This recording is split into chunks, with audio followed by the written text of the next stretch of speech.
Okay, so of the people who are currently here, how many of you are possibly going to drop this class and change your schedule at this point?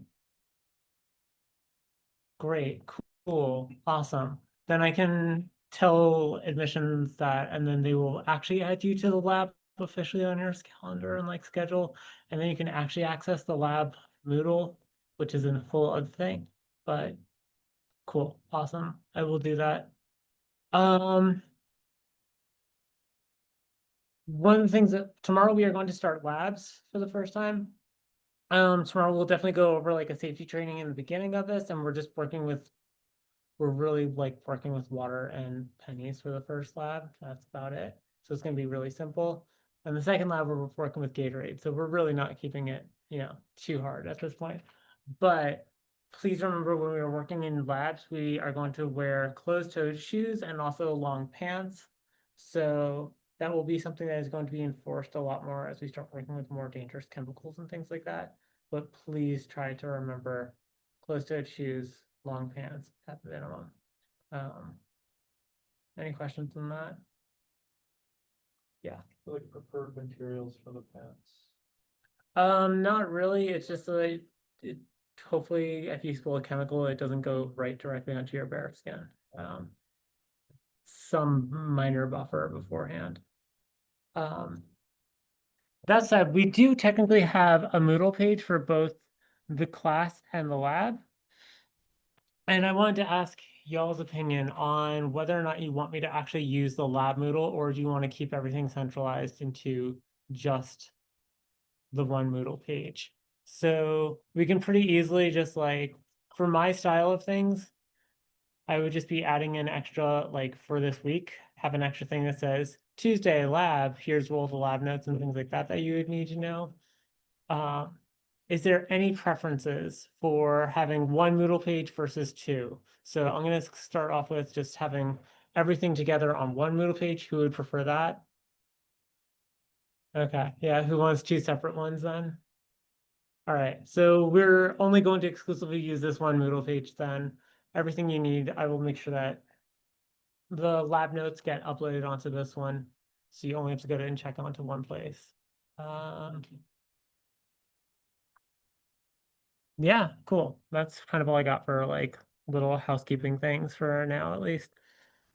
Today we get to get started and actually talk a little bit about chapter 1 of our textbook, learning a little bit about matter, measurements, all the different chemistry stuff. If you want the unannotated version of these notes, they are currently live right now online, so you could possibly like in the future print them out ahead of time for class if you wanted to. After class, I will put up the annotated version, especially with any notes that we take that are from class that are outside of class, because I've got my own silly handout version of it. Today during class, we're gonna talk a little bit about just like the broad general themes of some chemistry things. And then we're gonna spend probably the last 30 minutes or so doing practice problems. You have on Moodle your first homework assignment, which is going to be due next Wednesday. It's 11 problems. They are all in your textbook, and they are intentionally all from your textbook, so you can readily Google half the answers if you needed help and assistance. Ananda also has office hours. So Ananda's office hours are going to be on Wednesdays. They were exclusively chemistry, but if you wanted to come here and hang out in the science building on a weekend from like 1 to 6, Ananda's going to be hanging out here as the hall monitor. So just coming here on a Saturday is also a really good option.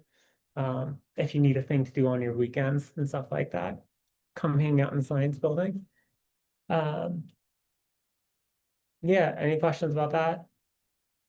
Cool. For the homework, I would prefer if you try and do this by hand because it is a little bit of math and like there's some special notations that you might be using in it.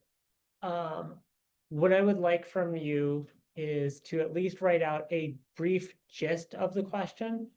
You don't have to write the whole question out and like copy it from your textbook or something like that, but give a brief gist of what the question is so that if we were to just pick up that piece of paper and look at that question, we would still have enough context as to what your answer is trying to explain. So if you were to just write answers only, you might have the number like 10 moles of something, or like 52 milligrams per liter of something else. And you have no explanation of why that number is or how you got to that. If you just write out a brief thing of like, calculate the concentration of this or something like that, you will at least be able to like look back on your homeworks quickly and have more context for that. So that is why I'm asking you to please write a brief summary of your questions with as you go through and move it. Is that clear? Cool, great, go team. Lucy, do you want to introduce our first guest? That's my cat. Her name is Sage, but we all call her Small because she was little, her head didn't grow as big as her body. Great. We have two pictures of Sage. One's later on after like the halfway part for this lecture when we start doing more math things. But we're gonna start off and just talk about chemistry and what this is. So can I get my notes? There we go. So chemistry, it's gonna be the study of matter. And there's a lot of different types of chemistry that you can get into later on. So if you notice like or Rayanne right now is teaching another class, which is organic chemistry. And that's going to be most of your big carbon compounds that are around that make up our body, a lot of like the sugars or peptides and things like that. There are some non organic carbon things like a lot of bicarbonate or like CO2. Those are inorganic carbon structures, but most of the things that make up our body are going to be organic carbons, and that's kind of where those classes focus on. There's other fields that are like inorganic chemistry. That's where I kind of like specializing in because that's what my microbes often eat. So that's like things like ammonia, or they eat iron compounds or sulfur and all these other things. Then you can get into analytical chemistry, which is going to be more of like the study of using different instrumentations and tools so you can have really pure quantities of something, or how are you going to track and trace really small quantities of something else. So there's a lot of different fields in chemistry you can get into. Physical chemistry is pretty fun. It gets very mathy if you're like me and you really enjoy doing the more math aspects of chemistry. But broadly, this is a general chemistry class. It's going to be a little bit of everything. We're going to be studying matter. We're going to see what is matter made of.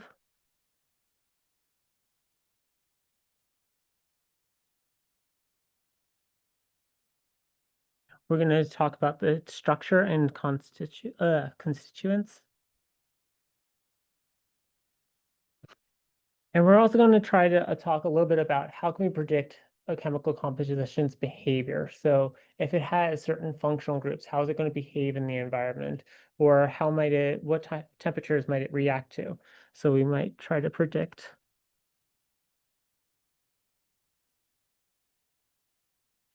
behavior of chemicals. So we're going to get a little bit into some of the history of how things have started off, because for a long time ago, most of our chemical observations, they were just observations or exhaustive experiments that were relying on carefully quantitative mechanisms. And that's what we kind of relied on up to about like the 1700s. They were just carefully measured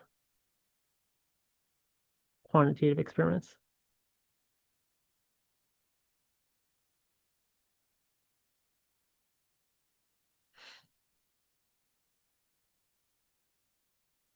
And what we would end up doing is trying to take some substance, try and purify it as much as we can, and try and see, again, like, what is this going to react with? Trying to do very, very, very basic chemistry, or at least by today's standards, it's very basic chemistry. Now, it's not to say that we didn't really understand what matter and molecules were. The idea of actually atoms and like atomic theory dates back to 450 BC, where we had Democritus. Oh my gosh, I wrote Democritus.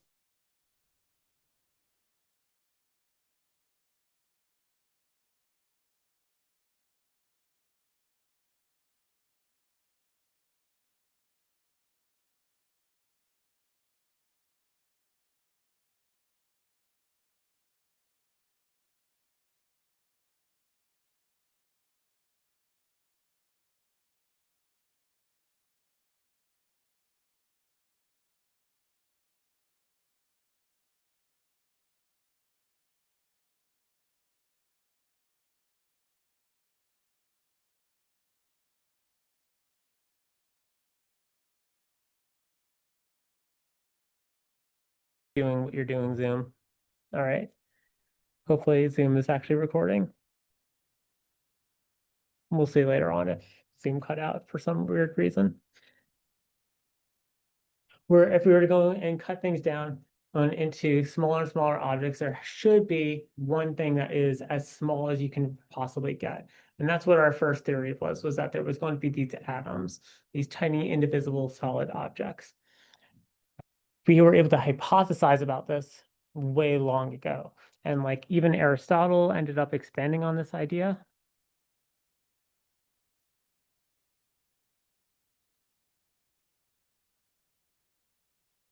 But it would be way, way longer before we're actually able to prove any of these things and that atoms actually exist. Should actually be like pre. Does anybody know how small atoms actually are? 1 atomic. Kind of, you're actually not entirely off on that, but we could do a little bit better. Anybody like want to take a spitball of a guess? Go for it. Are they the nanometers? They are. They're actually kind of like even smaller than that. So it is usually about 0.1 nanometers.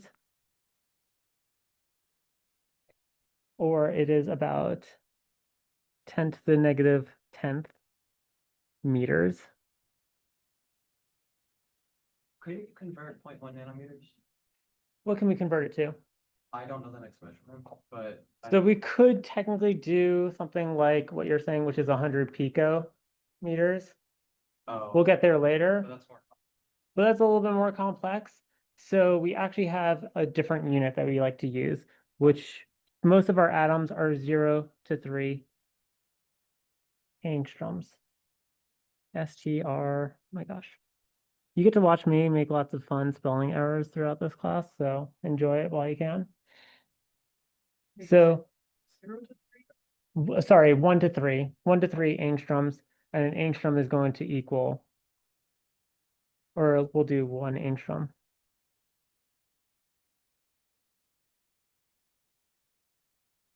Is our 0.1 nanometers. And we've got that definition because trying to have 100 picometers or even 0.1 nanometers at times can be really difficult for most atoms.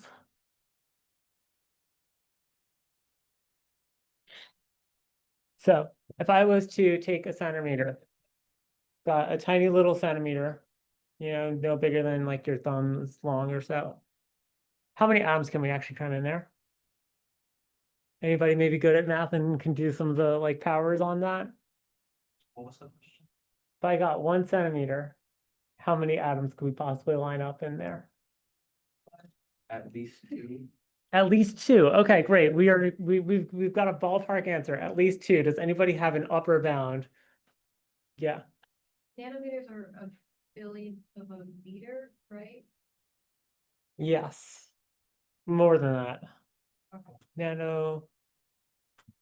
Yeah, no, it's a billion. Sorry, you're right. It's a billionth of a meter, and then we can sit there and we'll actually do this math more like tomorrow. But so just to cut through it, in 1 centimeter, we can fit about, well, I'll write it out. Fits about 100 million atoms. Assuming that they were actually able to be squeezed literally next to each other, which we'll talk later on about like some of the repelling forces that keep atoms actually quite far away from each other, or that they were all actually going to be 1 angstrom in size. But we could fit about 100 million atoms into this small amount. I usually deal with microbes and things like that, and I'm like, oh my gosh, in 1 milliliter of water, we could have maybe a million or a billion different microbes in a drop. And then we get to atom size, and it's just like a whole other amount of proportion. That number vary like crazy. Hmm? Like 100 million. 100 million. Why would this vary like crazy? I mean, because atoms come in different sizes. They do. So like if we were to say that most of them are 1 to 3 angstroms, then we might say it's probably about there, or maybe about 33 million atoms if they're smaller. Something. But Yeah, That makes sense. 33 million isn't ridiculous to you? Well, for atoms, no.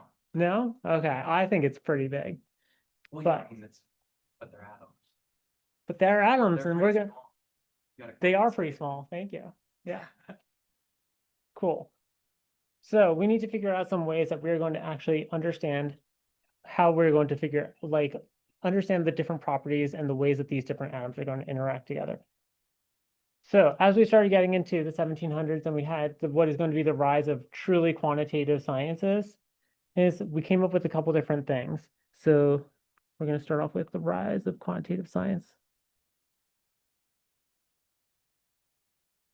About 1700 plus. So the first thing that we came up with was going to be the conservation of mass. Does anybody remember what that is? Matter cannot be created and destroyed. Matter can't be created or destroyed.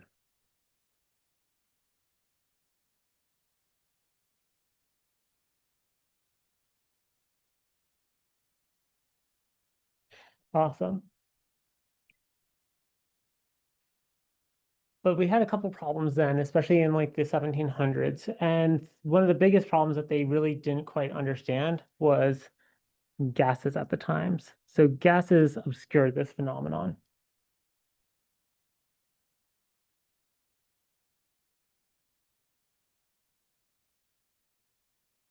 Aren't they considered a liquid? I don't know enough about like who they considered it as a liquid in that way. But the idea that gases, where sometimes you might start off with like really simple experiment that you can do at home of just taking baking soda and vinegar, adding it together. If you were actually mass that out, what's happening on your plate, you're going to start seeing a lot of gases as CO2 is released. And that was initially disproving that idea of conservation of mass because we would see, oh my gosh, I had so much powder here and so much liquid, and the mass on my plate is gone. Unless you're able to actually capture all of the gases that are coming off of that baking soda and being released, you might have thought that conservation of mass didn't previously exist in that way. But as we got better and better, or with measuring things, we can start figuring out that yes, it is. It's just changing from states. It is changing from a solid phase into a gaseous phase. Something is happening here. So as we continued on, we had in 1789, we had the idea of elements.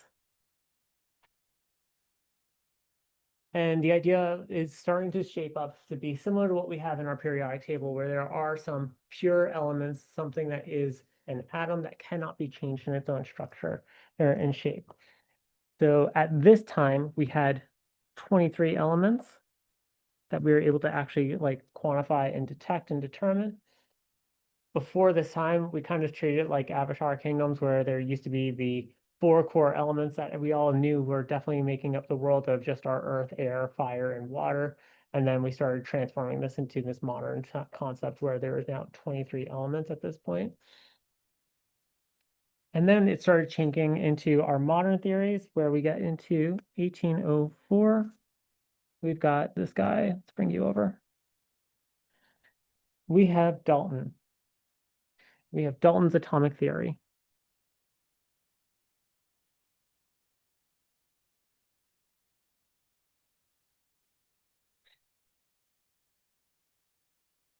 So Dalton started trying to do a lot of different chemistry and came up with this atomic theory. And this is something that is mostly still what we use today in the foundation of a lot of modern science, of modern chemistry. So it goes back to the same thing with our conservation of mass, but it's a little bit more clear and more specific with this. So atoms are not created.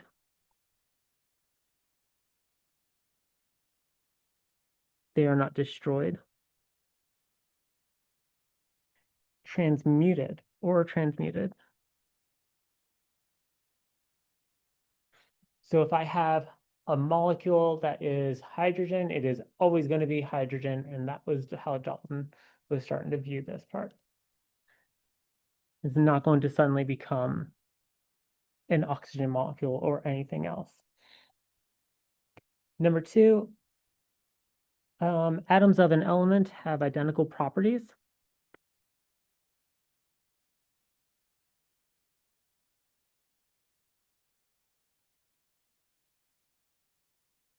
have identical characteristics.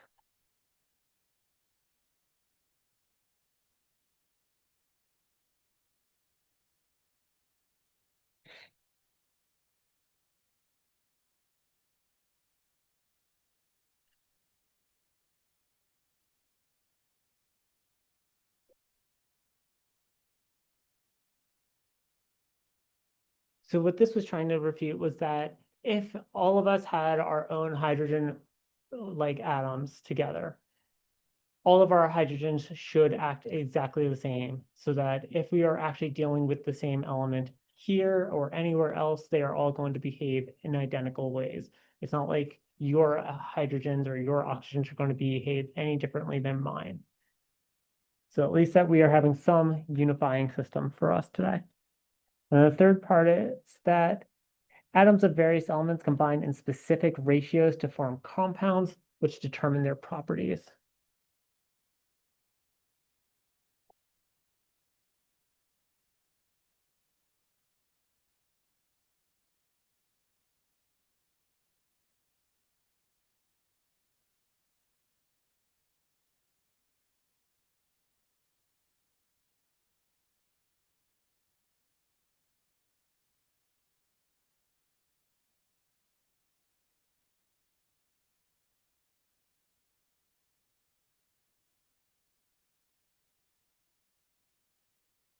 So for this part, this is just saying that if we wanted to make water, we would need to have some hydrogen, we need to have some oxygen, we can throw those things together, and we're going to form water. That is going to be our new compound that we're going to have. But it's always going to be those two hydrogens and one oxygen. It is always these very specific ratios that are going to determine those properties. And if it has a different ratio of those things, then it is no longer water. It's going to be something else and something different entirely. And this builds up until now we've got our periodic table, which is of today. So all of you have this hopefully on the back of your syllabus, so you can go back and look at this a whole bunch of times because it's going to be really, really, really handy throughout this class. So we currently have 118 elements. And as we were talking about before class, some of these elements, especially the ones at the very bottom, might only exist for very, very, very small fractions of a second or are still like kind of hypothesized based for the most part. But most of all these exist somewhere in our world. So there's a couple things that we should know about how we actually denote all of these different things. We have up here, we've got our atomic number.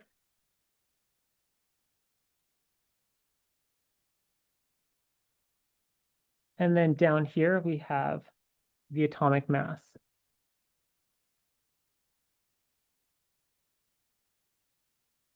So if we were to talk about the atomic number for something like oxygen, oxygen's over here. It is going to be our 8th element in this table, and it has an atomic mass of 15.9994.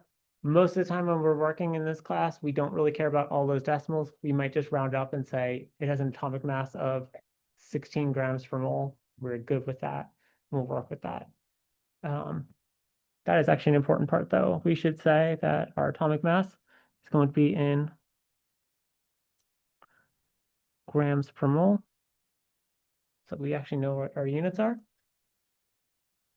And one of the things that you might start noticing, if you look at them, is that this does break down a little bit because electrons do actually have mass on them.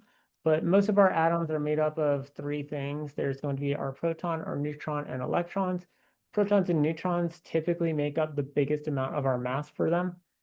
So what you'll start noticing is that if this is element 1, it's got a mass of about 1. Element 2, it's about 4. If we go to 6, it's 12, 7, 14, 8, 16. 9, it's a little bit heavier with 19, but generally speaking, if you wanted to make a really quick rough estimate and you know what the atomic number is, as a rough estimate, you can probably double that atomic number because that atomic number is going to be how many protons they have as well as neutrons. Unless they're an unstable thing, which is a whole other fun ballpark that we can get into later. Any questions on stuff we covered so far? Yeah, Martin. Said all of the same identical as to the right. Yeah, but we didn't really know the isotope part, but also if we had like 13 carbon and we had of identical 13 carbon, that part's true. So, but you're right, there is the isotope problem that we can get into later on. But for 1804, it's at least the foundation that we like started building up on. That's a really good part. Do we have like any isotopes in our body? Like carbon, was it carbon? Yeah. Was that your example? Yeah, so carbon isotopes, yes, we all have isotopes in our body. So I used to work at the national lab. What we would often do is we would feed our microbes isotopes so that we can actually see what are they respiring and like what goes into their bodies and their systems. And there is a lot of background carbon 13 that you have, or carbon or nitrogen 14, 15. You do have these amounts in you, but they're at very small concentrations.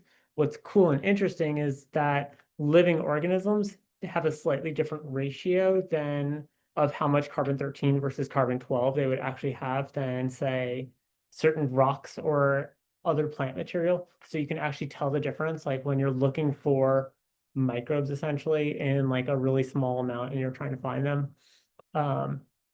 If you're seeing just like, this is my filter, and all of a sudden I've got is this background level of carbon 13, carbon 13, carbon 12, 12, I would start seeing a spike and increase all of a sudden. And that's how I would find, oh, this is a living thing because the ratio has suddenly shifted and changed. So yeah.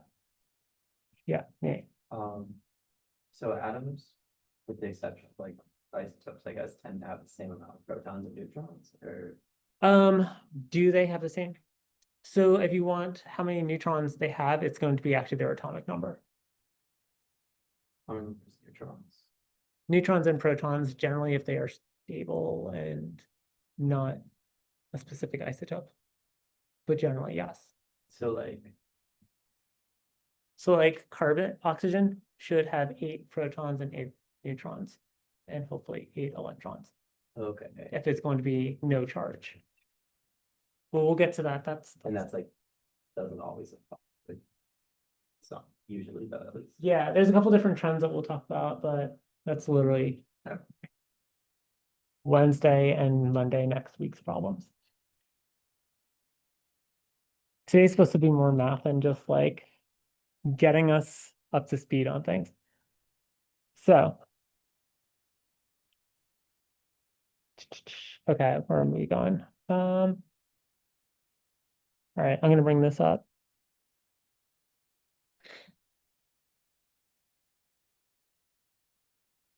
So there are 3 different ways that we're going to often describe the different chemicals that we've got around us. We've got our elements, and this is going to be purely from like our periodic table. So this is just talking about like literally we just have oxygen. So these are our pure atoms from our periodic table.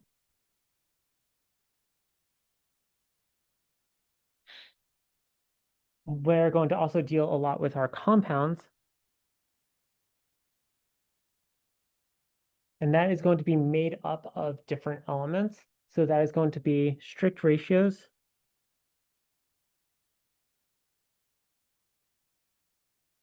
That gives them intrinsic properties.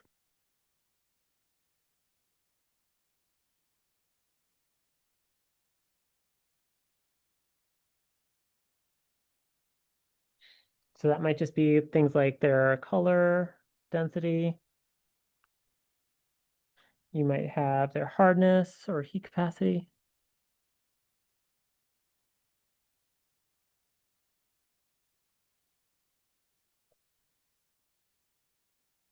And then the last one that we're going to really deal with is going to be our mixtures.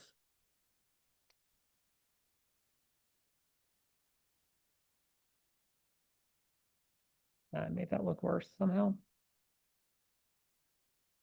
And mixtures are going to be where we have multiple elements or compounds where they do not have a chemical bond between them. So compounds are going to be when we have elements that do bind together, but mixtures are not going to necessarily have them. So multiple elements for compound.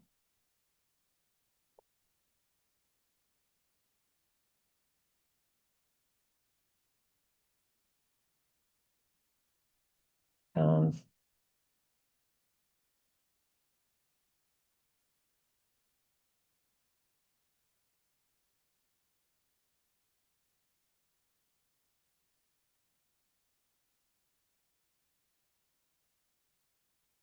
So we might have a couple different things like just the air around us. That is going to be a mixture of several different gases. We have oxygen in it, in the air. We've got a little bit of CO2. We've got nitrogen, which makes up about 72% of like the air around us.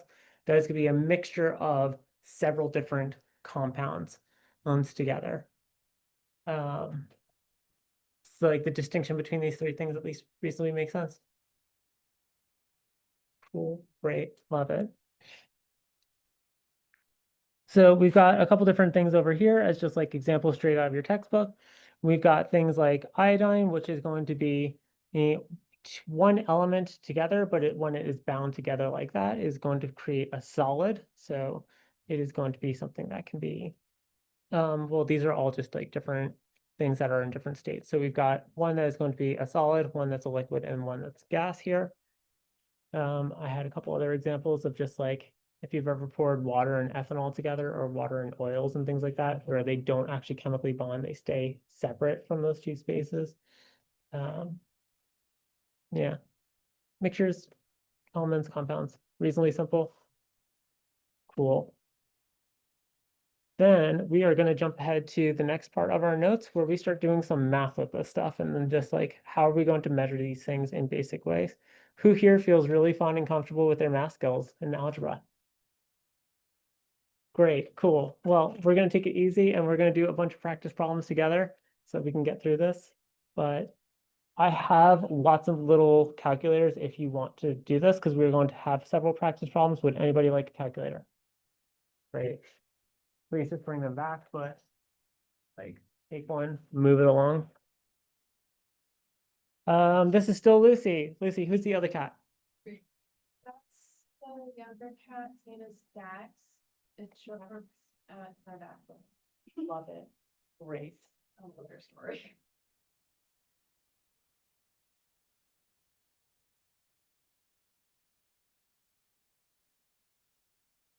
You can also use your phone as like a calculator, but I've always just preferred having something, I don't know, I'm not fast enough on my phone. Having like tactile buttons makes it better.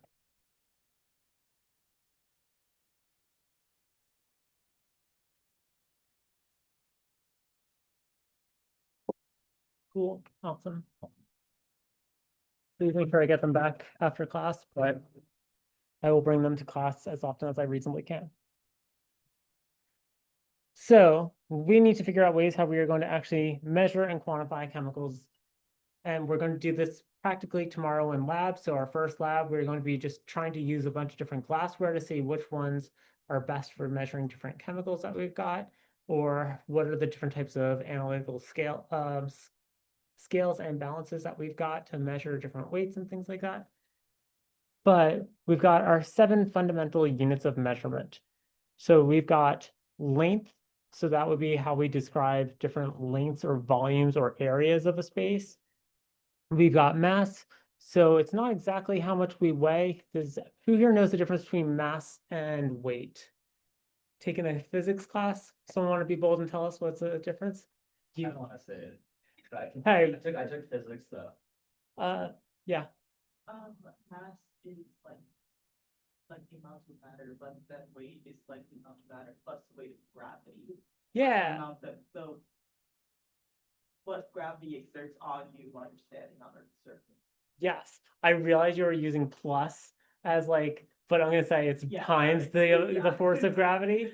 So it's becoming a force. So what we're talking about most of the time in this class is going to be mass. And we're gonna try and use a lot of our standard units because using things like pounds in this class is just gonna be really hard, or ounces, that's nonsense. So we're mostly going to be using things like liters, and just things that you're going to have to get comfortable with is talking about lots of little milliliters and how many grams of stuff you've got. Time, we can measure that pretty easily. Seconds, great. We move at a rate of 1 second per second. Great. Electric current, we're not going to really talk to you too much about in this class. We've got temperature. We've got two different types of temperature that we often use in chemistry. We've got our Kelvin scale, and we've got Celsius. So there's Kelvin and Celsius. Does anybody know the difference between Kelvin and Celsius? Kelvin's from absolute zero, and I think Celsius is from where water is solid. Yeah, Those are the zeros for those two scales. yeah, that's a pretty good explanation. Yeah. Kelvin is supposed to be like an objective, like absolute temperature, which is why it stops at, I forget what number, but absolute zero. But Celsius was based on water. Yeah. Yeah. So Celsius is based on water. So Celsius, when we go to 0 during Celsius, that is going to be the temperature that water freezes, and 100 in Celsius is going to be when water boils. But there are temperatures that get well below Celsius degree in 0. And so instead of working with lots of little negative numbers, they have the Kelvin units, which Kelvin is going to just be our Celsius minus 273 point, there's a decimal there, but Celsius degrees. So we're just going to have everything shifted. So instead of possibly having a temperature that is negative 273 degrees, we're going to call that 0, which is actual absolute 0 where nothing moves anymore. So Kelvin and Celsius are very directly linked together and correlated. If you go up 1 degree in Celsius, you are also going up 1 degree in Kelvin. We don't have to do those fun like plus 32 times 5/9 to get to Fahrenheit and things like that. Luminosity, we don't really need to deal with, and we'll talk about moles more later on. But moles are essentially going to be just like how we talk about a collection of our molecules together, whether that be a compound or whether that be individual atoms. We use Avogadro's number for that, which is like 2 point something something times 10 to the negative times 10 to the 23rd. The short version of what a mole is kind of think of like a box of donuts.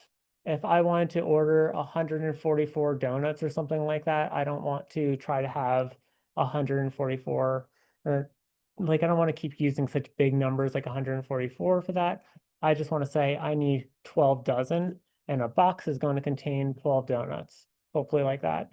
That's kind of what a mole is, where we are going to have this 10 to the 23rd power amount of atoms, and we're going to put it into that box, and we're going to use that.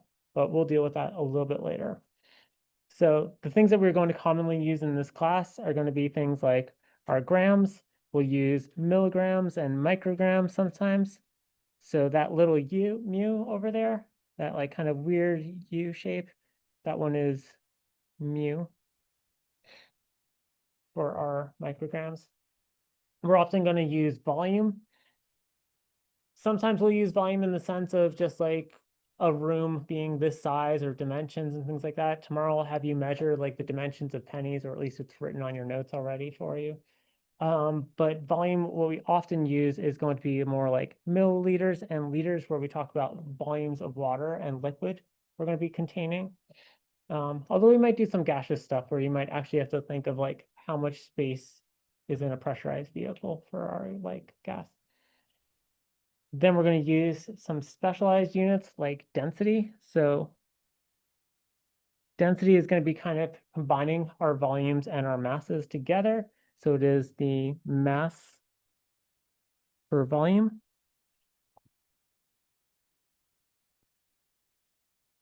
And we have like a little P symbol, a rho that we're going to use. RHO for density. And then not to confuse with density, but we'll often talk about concentrations, which are also going to be masses per volume. So the difference between these two things are, think about like the density, which is how many of those atoms can I tightly compact together in this one individual unit of something, whereas concentration is something like I'm going to add some salt into my water, and based on how much salt I can actually add into my water, that changes the concentration. So density is going to be more of one of those intrinsic properties that comes with all of our different molecules. So when I change the temperature, I might be able to change the density of something, but it is still going to be intrinsically tied to that object. Whereas concentration, we probably have more say in how that is going to be. Does that loosely make some sense? Try and come up with some more examples. Okay, great. Cool. And then the next part of this that we've got to come up to is some of our common prefixes that we're going to have. So I was already doing like our micro and our nano, or micro and nano we talked about earlier. You brought up pico with our angstroms, but we've just got all of our different scales of measuring things. So if I was to have something be 250 milliliters, and I want to express this as liters, I would need to start off knowing that a milliliter is 10 to the negative third of a liter. So I can hopefully do some math and make some conversions to get 0.250 liters. But this will be something that we're going to work through on a couple different examples together. So we're going to just work on some different math problems essentially to get comfortable using different units and how do we convert between different units. I realize I just made an explanation saying we're going to pretty much always use like milligrams and grams and like all the stuff, but hey, we're going back to imperial for 2 seconds. So just to give us and get us into the habit of having good notation on things. Who wants to help me work through this one silly problem, expressing 1.47 miles in inches?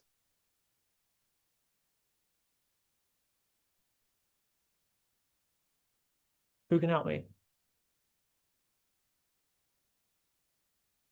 Go for it. So, okay.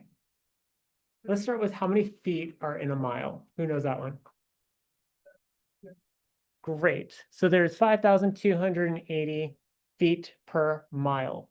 So one of the things that I want to make clear that would be really helpful for us is how we write things out, especially to keep track of our units over time.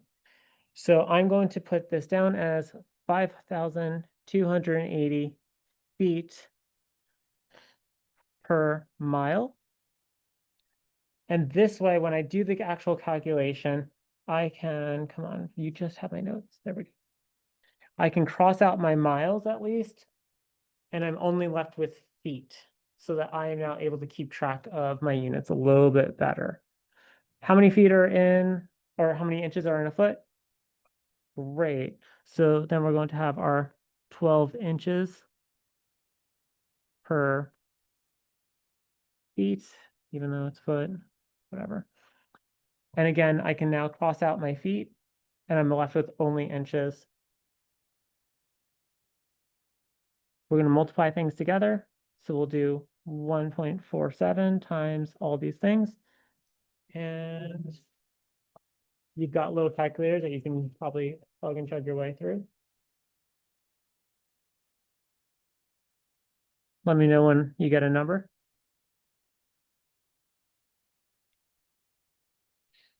Yep. 30,000. Great. So we've got this many inches. One of the other things that I would really love for us to get into a habit of is when we got something that's like a really big, absurd number, we could probably put this into scientific notation. So for scientific notation, we're just still writing the same thing out, but I'm going to put this down as 9.3 times 10 to the 4th inches. Because we probably don't need all of these different decimal places when we're doing a calculation like that. And again, we'll talk more about significant figures and this a little bit more tomorrow, but does everybody feel at least reasonably comfortable with this part? Cool. Your homework is going to be a lot of similar problems kind of like this. but I just need you to get into the habit, because if you're not good at this part, after a few weeks of this class, you're gonna start feeling really behind. And so even though this might be a little bit routine, we're gonna start off with the basics and foundations. Is homework gonna be like always on Moodle, or is Yep. it sometimes gonna be paper? It's all the questions are posted on Moodle, but they're from your textbook, so yeah. Did that answer your question? Yes. Cool, great. We can bring it up on Moodle after we get through a couple more of these problems. Because this is really all we're doing, and we're making good time today. All right. So we've got a sample of gold that has a mass of 0.234 milligrams. What is its mass in grams, in kilograms, and how can we do those conversions?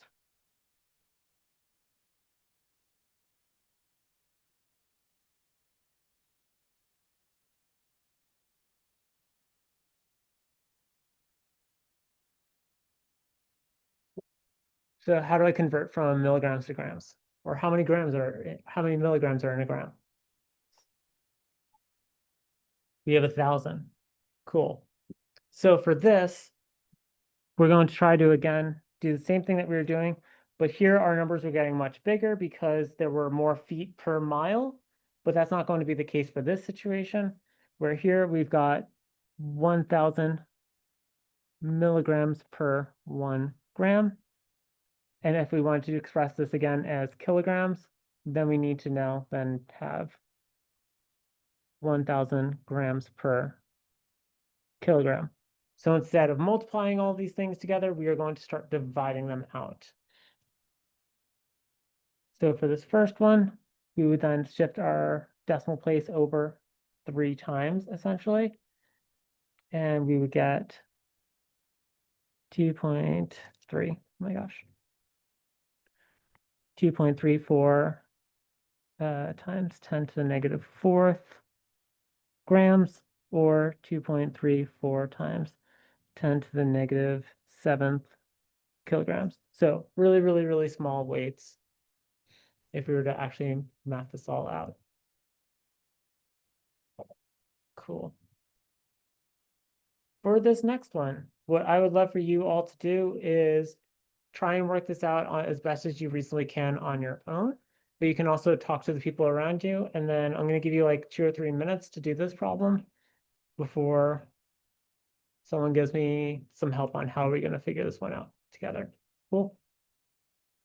So we've got an angstrom, that really, really, really, really tiny little unit, provides a convenient scale so we can express the radii of atoms. And we've got our phosphorus atoms is 1.1 angstrom. What distance is expressed in centimeters and picometers?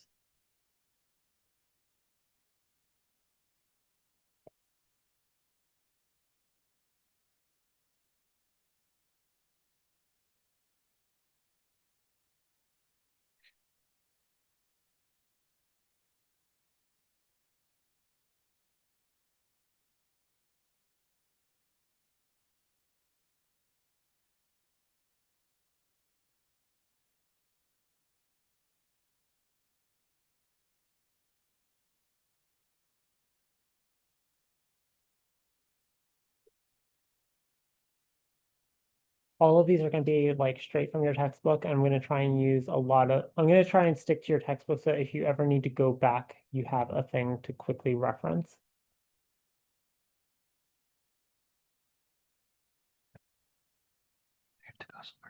Okay, go do your thing. Okay.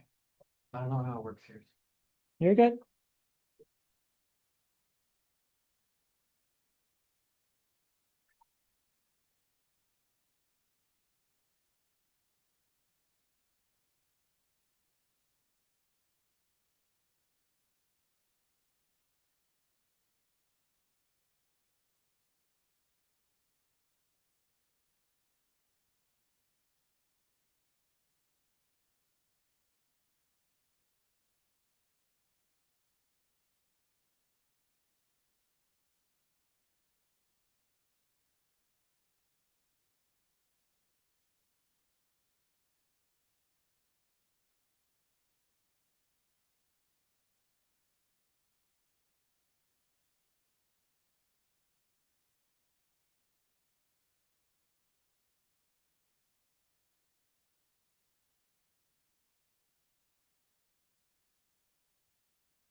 Anybody feel good enough to possibly walk me through some of this?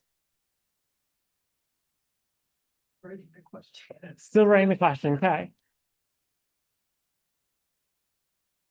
I'm gonna at least do part of the first part where we just get to centimeters and we can worry about picometers another time.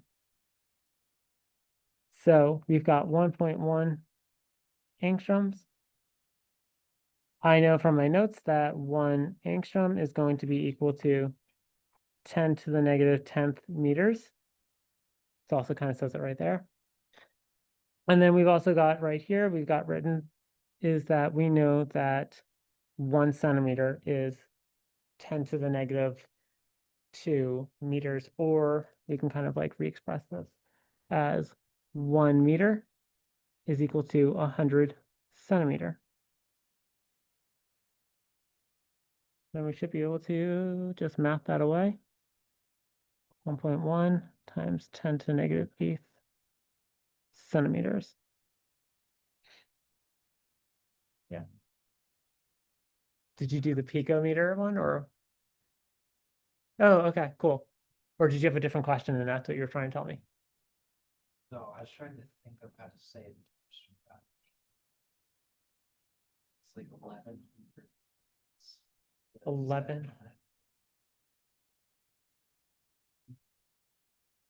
11. I would just say 1.1 times 10 to the negative 8th. Like I wouldn't try to rationalize it as like yes, you can do that, but I'm having problems processing what you just said as far as like how many hundredths, millions, hundreds of a millionth that might be.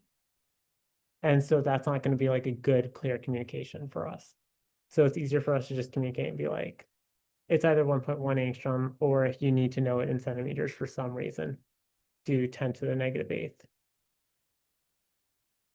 Like with a lot of bacterial stuff, we'll often just talk about that in terms of log scale as well, of just like you have 10 to the 9th organisms, because trying to talk about it in terms of billions and things like that. Especially when we get to Avogadro's number of like 10 to the 23rd, do you want to figure out how many billions of billions that is? Yeah, it starts becoming a little bit more redundant. For our next two examples, I'm gonna just move along. For our next two examples, we've got density, mass, and volume that we're going to talk about for this. So this is going to be the density of an object. So how can we possibly find out what the density of an object is going to be? Who remembers what our density definition was? Mass over volume. Great. So we've got our rho is equal to mass over volume. Thankfully, this problem, they already gave us our mass is 37.32 grams. And our volume is going to be 47.3 milliliters. We can hopefully just divide those two things out. Pretty straightforward on this one.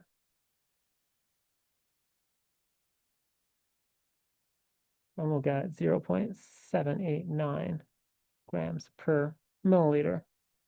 We don't have to do any other unit conversions or anything. We just need to know that one thing.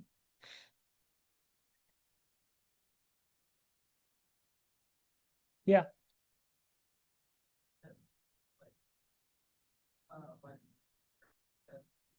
For density, often grams per milliliter or grams or gram per. Sometimes they'll do centimeter cubed is also a common one, but that's also like we could also do per liter or something. It really depends if we're dealing with something that is a solid object or a liquid. If it's a liquid or a gas, if it's a liquid or most gases, we try to do it per liter or something like that. Whereas if it was like this wood on this table, then I might try and do something like per meter cubed or per cubic centimeter, something like that, where it is the dimensions of it more explicitly. That's a good question though. Cool. All right, we got one last problem and then we're done early today, right? We're done way early today. This went way faster than I was expecting. Cool. I will have to increase the amount of stuff we're doing. So this question is about specific gravity. Who here knows the definition of specific gravity? So specific gravity, you do? Are you in medical fields? Okay, cool. Well, specific gravity is actually really common in the medical fields. So it's the density of our object over the density of water. So we have water, which is a pretty standardized unit where it's going to be 1 gram per milliliter, usually at that temperature, at standard temperature, which is like 20 degrees Celsius, sometimes up to 25, 26 degrees Celsius. And we want to know what is our specific gravity of just table salt. This is a really, yeah, what's up? Specific gravity. Sorry? Oh, specific gravity. So it's a specific gravity. It's the density of our object over the density of water. That's going to equal specific gravity. So this is really common, like if you go to the doctor's office and you're either dehydrated or maybe you have like a UTI or something like that, they're going to get like a little urine sample from you. And what they do is they'll take a little bit of that urine, they'll put it in a known volume of that. So they might take 1 milliliter and they will weigh it. And if you're really dehydrated, you might often notice like your urine tends to be more like yellowish and things like that because you don't have a lot of water to dilute all the other contaminants that are in your body, whether that be the salts that are in it, or maybe some of like the dead bacteria, other things that are just like passing through your kidneys and bladder. So the specific gravity of your urine ends up increasing quite a lot when you're dehydrated or have like a UTI or something like that. Whereas if you are drinking a lot of water and you're staying hydrated, your urine tends to be more clear. It is closer to the weight of water. So specific gravity is often used in like medical fields just to check in and see how well urine, sometimes we'll do it with blood, but that's different. Urine is like the most common example. So for this is a really simple equation here because they kind of give it to you already of we're just going to take our 2.16 gram per milliliter of our salt. And I'm going to actually write out salt on the top of this so that we can keep track of our salt. And then we're going to divide it by what would be the density of water, which is pretty standardized at most of these temperatures. And that's going to be 1 gram per milliliter. Our specific gravity is just going to be 2.6. This is one of the few things that is unitless because our two density measurements are going to actually cancel each other out. So we've got our grams per milliliter will end up canceling out. So when you go to the doctor and they like give you your little feedback on it, they'll just be like, your specific gravity for your urine sample was 1.1 or 1.8 or something like that. Oh no, abnormal. I don't know what the normal ranges are, but because I don't do that. Any questions on this? And just like, yeah, Nate. The waters is 1 gram per milliliter. Is it something specific gravity? Well, just gonna be density in grams per milliliter. Yeah, pretty much. It's just this is just a shorthand way because we don't have to keep track of units as much when we're doing this. That's all. But yeah. Inigo, did you have a question? The gravity. Yes, I'm kind of mixing classes, but gravitational acceleration, isn't it all it is kind of for Earth and so would that not apply to? Can you say your question one more time? I think I'm hearing it, but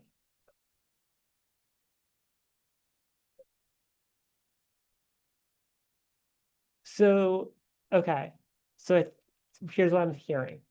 On Earth, because we are all experiencing the same acceleration, this is not going to change. And since this is also just our mass, there is no weight to this necessarily.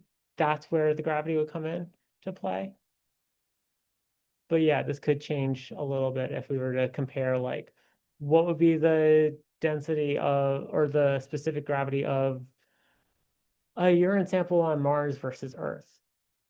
We're going to move away from urine samples real quick, but it's just the quickest, easiest specific gravity one that comes up in your real life. So it's gravity. For this example, for most of all for most all the things that we are comparing, which is usually to water, yes. If we were to change water as like the base unit that we want to have, then we might tweak things, which is extremely rare. So there would be a time of measuring of the density of substance. It's extremely rare.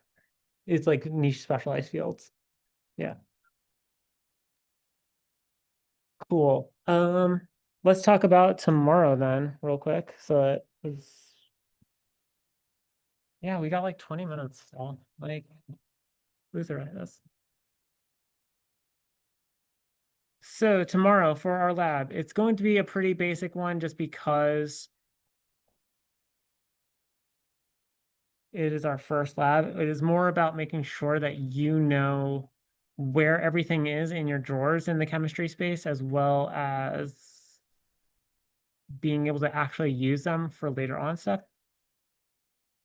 So I've got a couple pre-lab questions, which are just really similar mathematical things that we just did. So we're going to just talk a little bit about this. We'll talk a little bit more about significant figures and how this actually relates.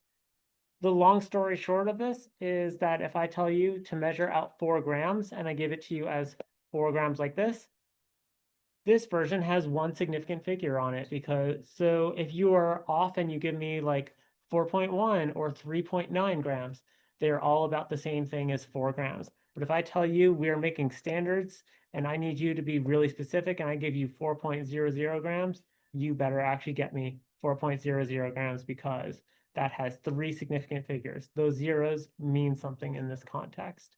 And if I tell you this, then you can just tell me to go to hell, because that's really hard to measure, but that's a different problem. But it has 5 significant figures. Who of you feels comfortable and confident with significant figures already? Great. So we kind of just had the lecture for it already right there. So we're going to talk about this a little bit tomorrow. So we'll start off with some maths on this. We'll do one harder math problem with the density of pennies, because they changed pennies in the 1980s, where they used to be made with copper and now they are made with zinc. And I'm going to give you a bunch of pennies and you gotta like show me what the average weight is from them. You're going to explore a bunch of different glassware in lab, and we're gonna just have you measure out things, whether you're trying to use a beaker or a flask or graduated cylinders. Try and figure out what is the best thing for each of your problems. Same thing goes with scales. How many significant figures do you actually need? Pretty simple. Cool. I'll see you all tomorrow. Yeah. I will see you all tomorrow at 9 a.m. We're going to have lab safety training. And what are you going to remember to wear? Great. Awesome. Go team. See? Confidence. Thank you, Zoe. I'm ready to be lab safe. Dude, And return, sorry, calculate.